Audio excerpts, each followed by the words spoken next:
More than 2,000 years ago, a Greek sage made a discovery that could have changed the course of humanity. Dio Chrysostom observed something disturbing in the streets of Rome. The more luxury people had, the more miserable they became. Today, you are living exactly the nightmare he predicted. We've never had so much comfort, but we've never been so anxious, depressed, and physically broken. Something went terribly wrong. What if I told you that the root of almost all your problems isn't in the lack of something, but in the excess of comfort? Get ready to discover the truth that can revolutionize your life. Dio Chrysostom wasn't just any philosopher. He lived in an era when Rome was beginning to swim in riches from conquered lands. For the first time in history, an entire civilization had access to unimaginable luxuries, and he noticed something frightening. The richest people were the most fragile. A small problem would leave them desperate. Pleasures that once brought joy no longer worked. It was as if an invisible plague was corroding their souls. The more they had, the less they felt. The Greek philosopher discovered a cruel law of human nature. When we flee from all pain, we lose the ability to feel real pleasure. It's like a muscle that rots when it's not used. Our tolerance for suffering melts, our thirst for pleasures explodes, and we fall into a spiral that devours us from within. 2,000 years later, you are living this prophecy. You have more comfort than ancient kings, but you need increasingly larger doses of stimulation just to feel alive. The ancestral warning has become your daily reality. And this is just the beginning of the discovery. Because today we live in what should be paradise on earth. Houses with perfect temperature, cars that take us without effort, infinite food just a click away, entertainment that never ends. Our ancestors would kill for a fraction of the comfort you have in the palm of your hand. So explain this to me. Why aren't you the happiest person in the world? The numbers don't lie, and they're terrifying. Depression grew 300% in the last 20 years, even in rich countries. Anxiety became an epidemic among young people who have everything. Obesity exploded when food became abundant. Type 2 diabetes attacks children who barely got out of diapers. Back pain became the leading cause of work absence. And the most bizarre part, all this happens while our life gets easier and easier. It's as if there's a hidden force working against us. The more comfort we conquer, the more we suffer. The more conveniences we create, the more our soul screams in agony. It's not a coincidence. It's a trap we built for ourselves. Our body and mind were sculpted by millions of years of daily struggle. Suddenly, in less than 100 years, we eliminated almost every challenge from human life. The result? A system that no longer knows how to function.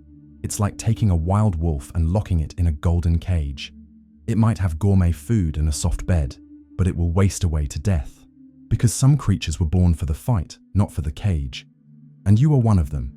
Michael Easter spent years studying why our generation is so weak.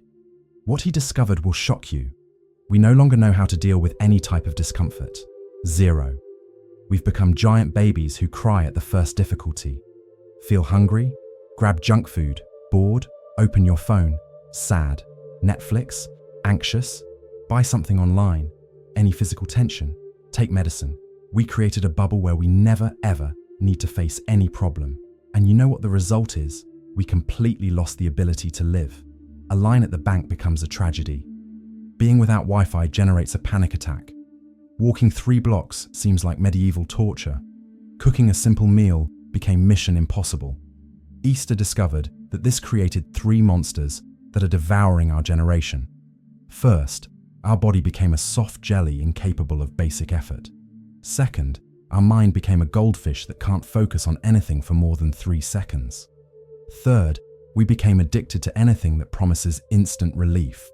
Technology, processed food, pornography, drugs, alcohol, shopping. Everything becomes a crutch to escape the slightest discomfort. But here's the secret that will change your perspective. This escape is slowly killing you. Want to understand why? Then you need to know how your ancestors really lived.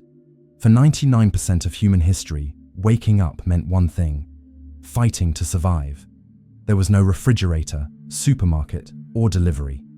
Each day was a battle to find food, water, and shelter. and this shaped every cell in your body. Studies with the last hunter-gatherer tribes reveal a brutal truth. They walk 20 kilometers per day.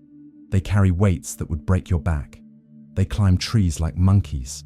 They run after animals for hours. They build houses with their own hands. They do this from age 5 to 80. The result? Bodies that look sculpted by the gods. No gym, but perfect muscles. No diet, but zero fat. No sleeping pills, but deep sleep like babies. No therapy, but calm and focused minds. Your DNA is 99.9% identical to theirs. Your body was designed for exactly this life. Millions of years of evolution created a perfect machine that only works when it's demanded to the maximum. Take away the challenges, and the machine simply breaks. That's why you feel like a ghost walking through a world that doesn't make sense. Your wild body is trapped in a domesticated life, and this is killing you. But wait, it gets worse. The thirst for comfort that's destroying you today once saved your species in the past. This impulse is engraved in your genes because your ancestors who sought shelter, conserved energy, and avoided unnecessary dangers had better chances of surviving. Imagine a hunter who found a protected cave, or who discovered fresh water, or who learned to make fire. These people had enormous advantages. The impulse for comfort literally saved humanity. But now this same impulse has become your worst enemy. You live in a world where you can get extreme comfort without moving a finger. You can spend entire days sitting, eating processed poison, in controlled temperature, doing absolutely nothing. Your primitive brain doesn't understand the difference between the comfort that saved lives in the past and the comfort that's killing you today. It continues pushing you toward the easiest option, even when that option is your destruction. It's like having a broken GPS that keeps leading you to a cliff. And you follow the instructions because you don't realize the map has changed. And the map really has changed. Radically. Human life transformed more in the last 100 years than in the previous 10,000. The change was so brutal and fast that we still haven't processed what happened. In 1920, most people still sweated to survive. Today, you can live without getting out of bed. A common person today wakes up with an electronic alarm, takes an infinite hot shower, eats food that magically appears at the door, goes to work without moving their legs, spends 8 hours hypnotized by a screen, returns home without effort, and falls asleep watching other people living fake lives on TV. At no point during the day do you need to use your body for anything real. Cars killed walking. Elevators killed stairs. Machines killed physical work. Computers killed movement. Processed food killed the art of cooking. Digital entertainment killed the moments of silence where you could, perhaps, find yourself. Each invention alone brought benefits. Together, they created a human zoo where you have all needs met, but lost your wild soul. And now you're paying the price. But there's something even more sinister happening. Something that makes it almost impossible to escape this trap. It's called comfort creep, the invisible sliding of your comfort standards. It works like this. When you achieve a new level of comfort, it automatically becomes your new minimum. What was luxury yesterday is basic necessity today. Your grandparents lived without air conditioning and thought sweating was normal. You feel tortured if the temperature rises 2 degrees. Air conditioning stopped being a treat and became a matter of life or death. Your thermal comfort zone shrank until it became a prison. The same happened with movement. Walking 15 minutes was normal for any person. Today you think it's absurd and prefer to spend money on fuel. Your tolerance for effort evaporated. In food, it's even more obvious. Cooking was automatic. Today, preparing a simple meal seems like a specialist task, and you prefer to pay for someone to bring processed poison to your door. This phenomenon is dangerous because it happens slowly. You don't notice that you're becoming increasingly fragile and dependent. Your tolerance zone continuously shrinks until any small difficulty becomes epic drama. And you know what the cruelest part is? This fragility is literally killing your body. The epidemic of inactivity created a generation of walking zombies. Studies show that you are weaker than your grandparents were at your age. Much weaker. average muscle strength has plummeted in recent decades like a stone. The consequences are apocalyptic. Back pain became an epidemic among young people. Obesity exploded even with all health information. Type 2 diabetes attacks children like a medieval plague. Heart disease kills more than wars. Bones become fragile like glass. Muscles that aren't used simply rot. It's nature's law. Use it or lose it. Your bones become porous without the stress of movement. Your heart, which is also a muscle, becomes lazy. Your metabolism slows down like a rusty engine. But the worst part isn't even physical, it's mental. Exercise releases chemicals that make you happy, focused, and intelligent.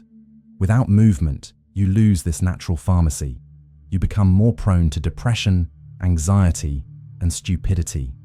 The most ironic part, we created a world where we pay to exercise in artificial gyms, doing meaningless movements to compensate for the dead life we chose. It's like breaking something on purpose and then paying to fix it. But all this physical destruction is just a symptom of something much deeper. The real problem is in your brain, and what's happening in there will scare you. Dr. Anne Lemke made a discovery that changed everything. Pleasure and pain are controlled by the same system in your brain, like a scale that needs to stay balanced. When one side goes down, the other automatically goes up. Feel pleasure eating candy? The scale goes down on one side. Your brain immediately adds weight to the other side to compensate. That's why, after intense moments of pleasure, you feel empty or sad. It's not a coincidence. It's neural physics. This system evolved to keep you alive and motivated. Pleasure rewards you for behaviors that help survival. Pain motivates you to solve problems. The balanced scale keeps you functioning, but you no longer live in a natural world. You live bombarded by artificial pleasures that are 1,000 times more intense than anything natural. Industrial sweets are sweeter than fruits. Pornography is more stimulating than real sex. Social networks give more validation than true friendships. When you force the scale with these extreme artificial pleasures, your brain needs to add more and more weight to the pain side to compensate.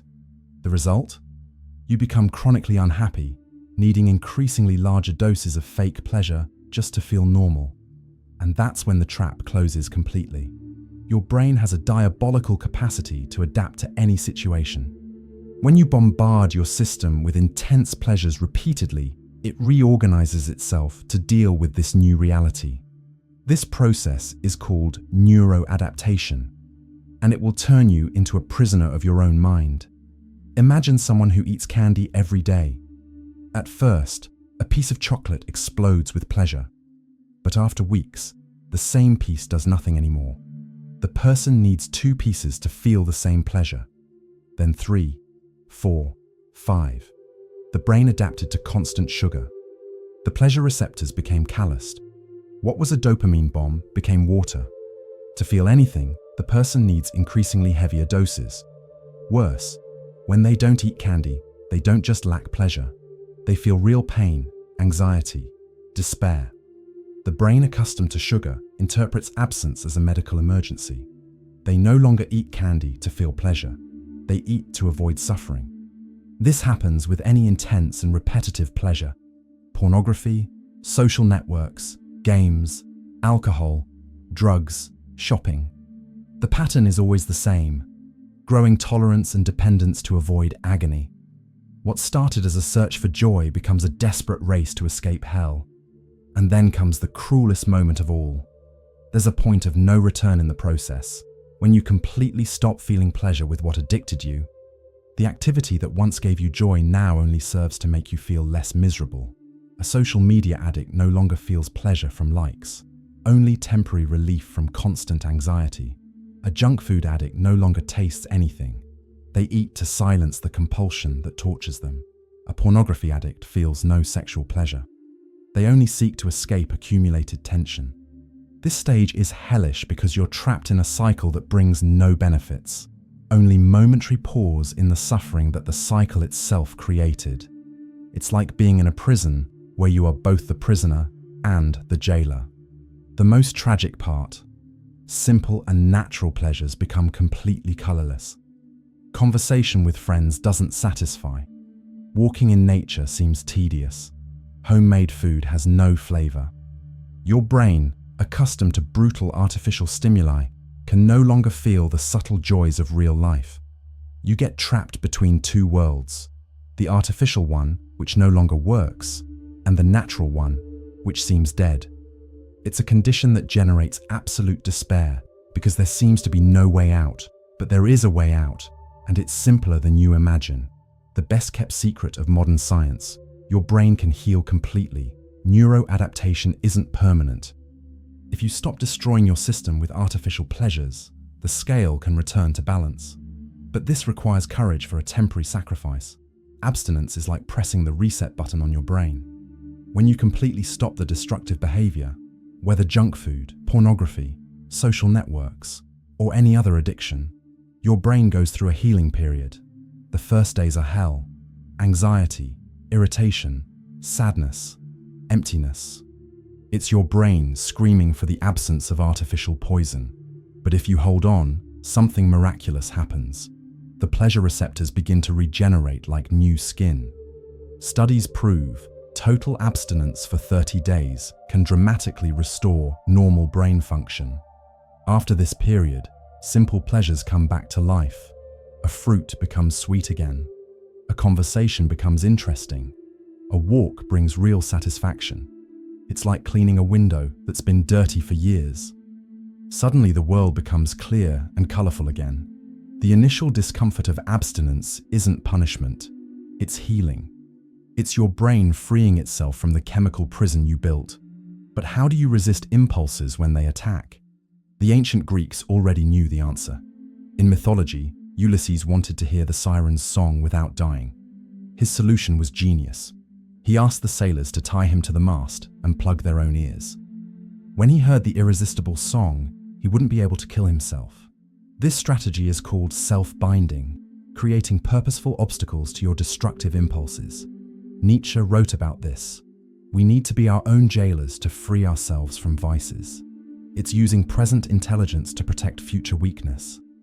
In the real world, it means creating physical barriers between you and your addictions.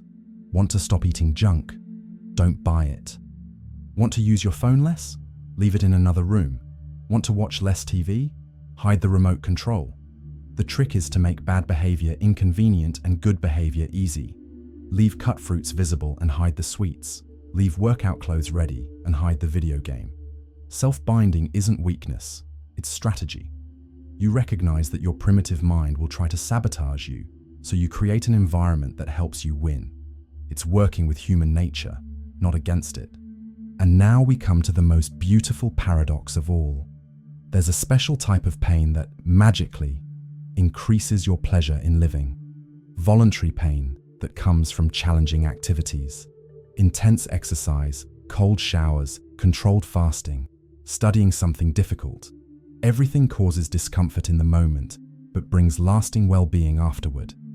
The mechanism is the opposite of destructive neuroadaptation. When you consciously choose to face difficulties, your brain interprets it as training. Instead of becoming dependent on external stimuli, you develop internal strength. Athletes know this well. The brutal effort of training hurts, but the feeling afterward is pure conquest and vitality. Runners talk about the runner's high, natural euphoria that emerges after intense exercise. The body releases substances that create genuine well-being. It works with mental challenges too.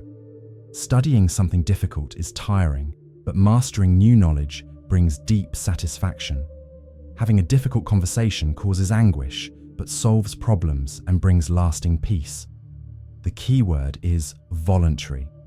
This pain should be consciously chosen, with purpose, and have limits. It's not sadistic suffering. It's intelligent use of temporary discomfort to create permanent strength. And this brings us to the most radical example of all. Diogenes of Sinope lived more than 2,000 years ago and made a choice that seemed crazy. He slept in a kind of barrel, had only one bowl, walked barefoot, wore rags. When asked why, he answered, "I'm training to be free." The Cynic philosophers discovered something revolutionary. The less you depend on external comforts, the freer and happier you become. It wasn't poverty or masochism. It was a genius strategy to strengthen character and find joy in simple things. Diogenes practiced hard training. In summer, he rolled in hot sand. In winter, he hugged frozen statues. He walked barefoot on thorns. He fasted voluntarily. Everything to expand his comfort zone and reduce dependencies. The result was impressive. He was known for his contagious joy and sharp wisdom. He lived with almost nothing, but seemed happier than rich people. He had no addictions, anxieties, or fears. He found an internal source of well-being that no one could steal. Cynic philosophy teaches that, in a world of toxic abundance, consciously choosing discomfort is a revolutionary act. You don't need to become Diogenes, but you can learn from him. Purposefully seek small daily challenges to strengthen resistance and rediscover pleasure in simple things. The truth is this: you have the power to break the invisible chains that bind you. We've reached the end of a journey that began 2,000 years ago and brought you here. Dio Chrysostom and Diogenes weren't crazy or nostalgic. They were prophets who saw the future and tried to warn us. They understood something we forgot. Our strength is born from the ability to face difficulties, not to avoid them. The solution isn't to reject all progress or go back to caves. It's to learn to consciously use discomfort as a tool for personal evolution. Seek small daily challenges. Voluntarily choose the harder path from time to time. Train physical and mental resistance like an athlete trains muscles, and thus rediscover the genuine pleasure that's born from overcoming, not from constant ease. The question is, will you use this power